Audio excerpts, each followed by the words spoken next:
बेटा आज इस वीडियो में हम लोग पढ़ेंगे माइटोकॉन्ड्रिया की प्रसंरचना। Ultra structure of mitochondria. Ultra structure of mitochondria. तो बेटा पिछले वीडियो में हमने जो है माइटोकॉन्ड्रिया का संक्षिप्त इतिहास पढ़ा था और जो है उसकी संरचना पढ़ी थी। तो बेटा हमने बताया था माइटोकॉन्ड्रिया की खोज जो है कोलिकर नामक वैज्ञानिक ने सन 1880 ईस्वी में कीटों की रेखित पेशियों में की और अल्टमान नामक वैज्ञानिक ने इसे बायोप्लास्ट नाम दिया सन 1890 ईस्वी में, और सी बेंडा नामक वैज्ञानिक ने सन 1897 ईस्वी में इसे माइटोकॉन्ड्रिया नाम दिया। तो बेटा जो है ये केवल पादप कोशिका और जंतु कोशिका में पाए जाते हैं, जीवाणु और नीले हरे शैवाल में नहीं पाए जाते हैं। तो हमने इसके जो है आकार की बात की थी, तो ये जो गोलाकार होता है, तंतुनुमा होता है, रॉड शेप्ड है ना, और जो है इसका व्यास 0.5 से जो है 1 माइक्रोमीटर होती है और इसकी जो है लंबाई 3 से 5 माइक्रोन होती है।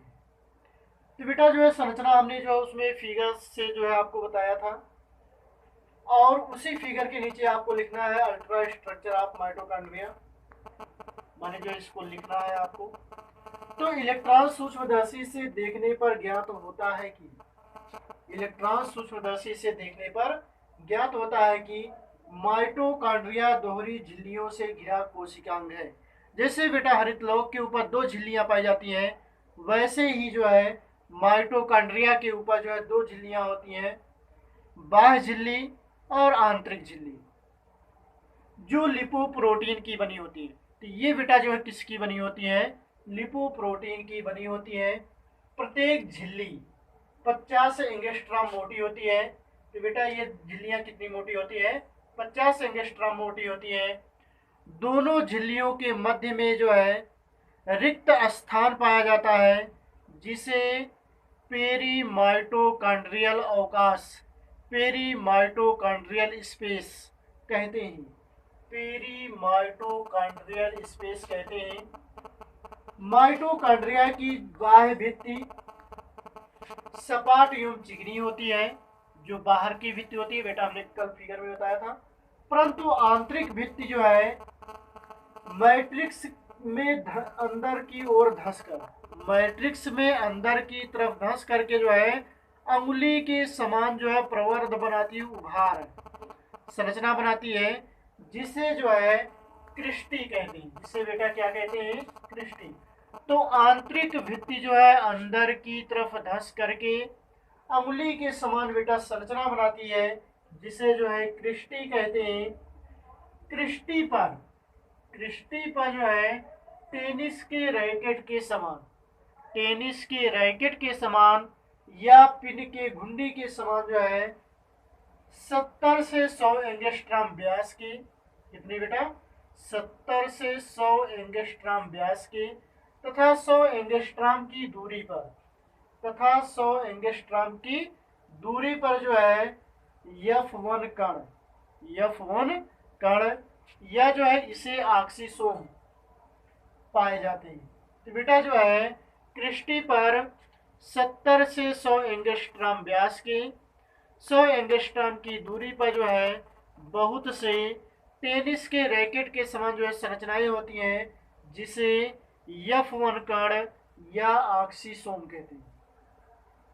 तो बेटा ऑक्सीसोम के जो है 3 भाग होते हैं, आधार, बेस, वृंत, स्टाल्क और सिर। तो अगर बेटा हम आपको जो है एक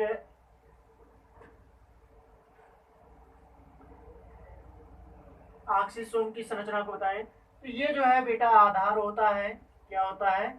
आधार। बेस होता है। ये जो इसका स्टाल्क होता है। वृंत, ये बेटा क्या होता है? वृंत होता है। और इसका ये जो है हेड होता है सी। तो बेटा जो ऑक्सीसोम होता है 3 भागों में बटा होता है, और इसी में जो है एटीपी सिंथेटेज नामक जो है विकर पाया जाता है, एंजाइम पाया जाता है। तो सिर में जो है ऑक्सीसोम के सिर में एटीपी सिंथेटेज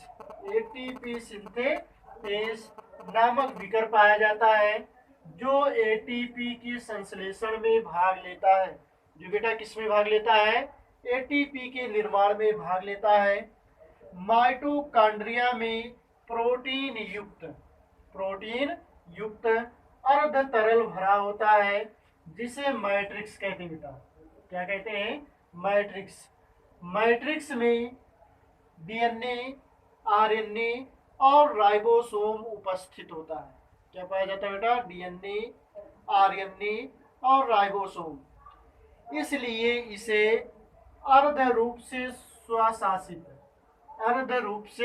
स्वशासित सेमी ऑटोनॉमस कोशिकांग कहते हैं। इसे बेटा क्या कहते हैं?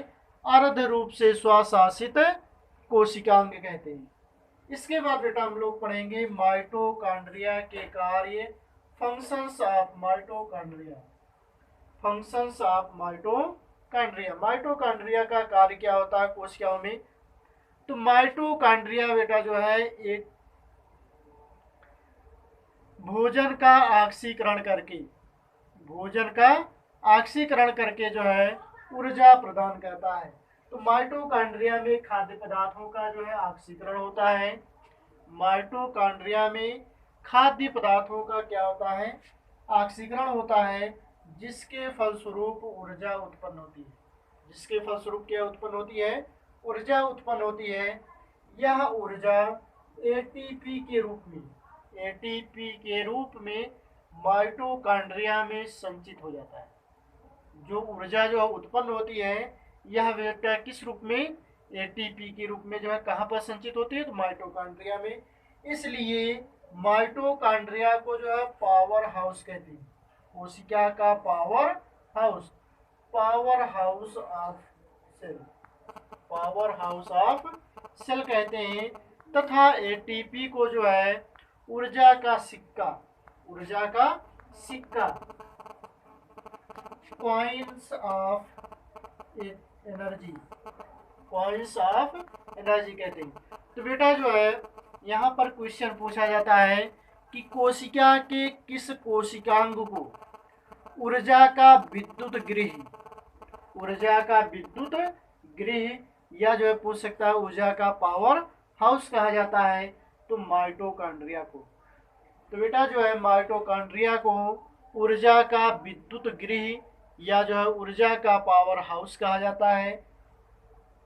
और दूसरा क्वेश्चन बनता है कि ऊर्जा का सिक्का किसे कहते हैं? तो एटीपी को। तो एटीपी को जो है ऊर्जा का सिक्का कहते हैं, कॉइन्स ऑफ सेल कहते हैं। एटीपी का पूरा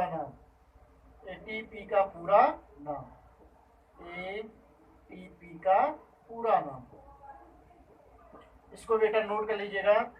एडिनोसिन ट्राइफॉस्फेट।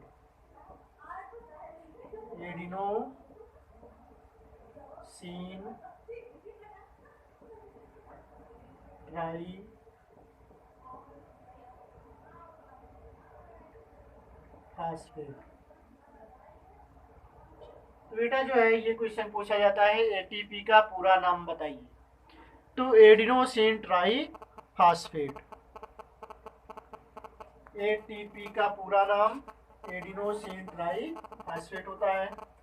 इसके बाद अगले वीडियो में हम लोग पढ़ेंगे राइबोसोम। तो बेटा राइबोसोम क्या होता है? राइबोसोम की खोज किसने की? इसका कार्य क्या होता है? तो ये जो है टॉपिक समाप्त होता है। इसके बाद अगली टॉपिक होगी राइबोसोम।